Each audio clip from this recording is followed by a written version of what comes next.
Greetings, everyone. Welcome to week three.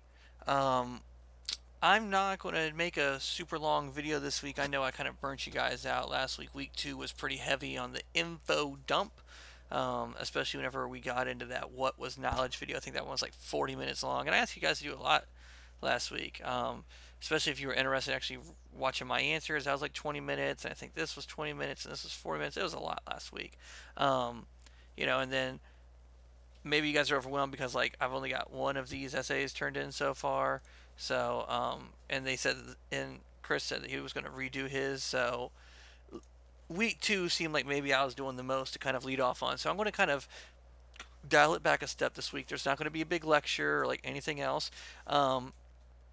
I'm just going to cover a couple of things with you, and then really it's going to be a week for you to kind of work on producing something.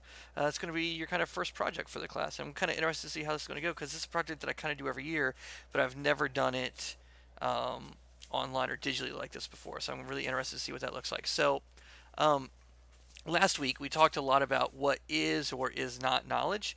We talked about how we decide what is knowable versus what isn't knowable, and kind of what we consider to be knowledge, and like how we know things.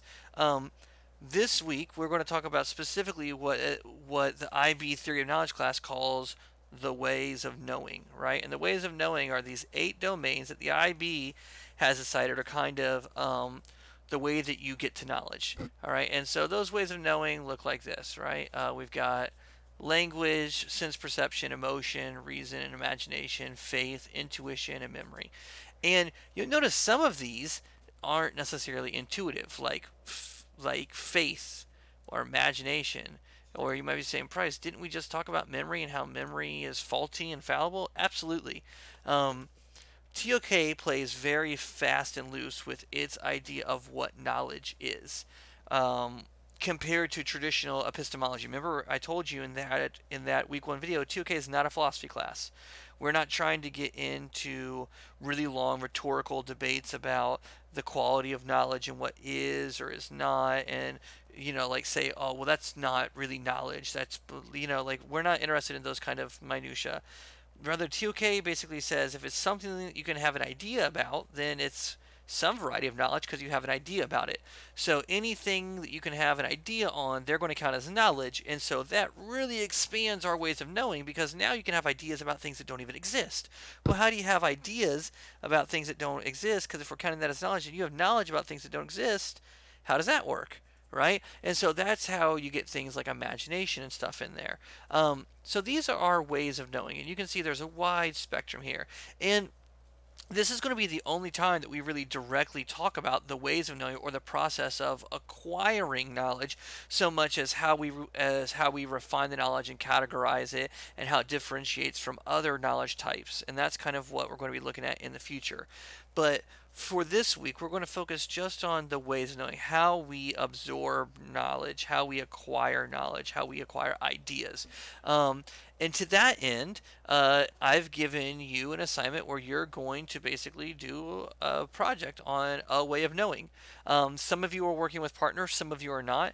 I tried to add partners to the ones that I thought maybe have a bit more scope or range to the way of knowing or the WOK that they were being asked to cover. So if you want to see who you're working with, that's under week 3 and WOK groups. You click on this and it'll give you a group list of who all's working with who and what their way of knowing is. All right, and you may be saying, great, so I've got this presentation I'm supposed to do. Don't know how I'm going to do a presentation online, and I got a partner. Okay, don't know how that's going to work. That's a great question. I'm glad you asked. So the way this is going to work is I want you to make a 5 to 7 minute video, 5 to 10 minute video, 5 to 10 minute video. Try to keep it under 10 minutes, which is actually really long whenever you can edit and record yourself and cut out the parts you don't want, so on and so forth. So I'm looking for 5 to 10 minutes on your way of knowledge, and I want you to cover the following things, all right? The process of the way of knowledge. So like how do you get ideas or knowledge from this WOK? What's the process for it? And there's going to be different processes. Like faith, for instance, has got a whole, because then you got to get into dogma and like just like linear ideas about faith and the fact that faith has a starting point but then evolves over time. There's a lot going on. So what's the process? All right. What's the scope? What or is scope think about that as claims as well. What does this way of knowing claim to be able to talk about? To be able to identify and generate ideas for. All right. What are the strengths of the way of knowing? What is it good at? What kind of knowledge? What kind of areas of knowledge is it good? And like we're working in. Well, what kind of knowledge is it best at generating? And then what are its weaknesses? What is it not great at creating? What is it not great at helping people do? All right. So those are the 4 domains. All right, that I want you to cover in your 5 to 10 minute video.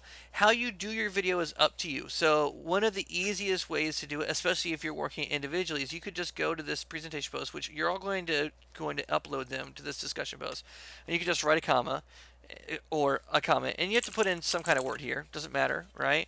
And then you click on this little microphone, and it'll say record audio and video.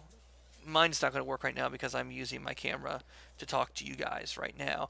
But you just click on this microphone and then click this, and it will record off of a webcam. And then once it's done, you just click insert, and then you just post it, and boom, you made a video, right? Yeehaw. You might want to use your phones. Most phones have some kind of a video editing app that works really well. If you wanted to be a bit fancier, and you had a computer that you can install software on. I don't know how good the software usage is. So you can use Windows Movie Maker, which is old but works great because basically the way that it works is like you just drag some kind of video up in here and then boom, and then it lets you come through, and then you can like clip it if you want, split it, and then maybe I just want to delete this first section, delete, right? Like it's very, very easy to use. It's drag and drop. It's super user friendly. And then if you want something a bit more powerful, I use, let me see where that's at. It's called Shotcut. And Shotcut is basically free professional level video editing software. And it lets you add a bunch of different sources down here if you want. So let's see here. So I could do laptops this week. Right. Schedule will list all classes that they are enrolled in for the first 9-week period. Stop. All right, there you go.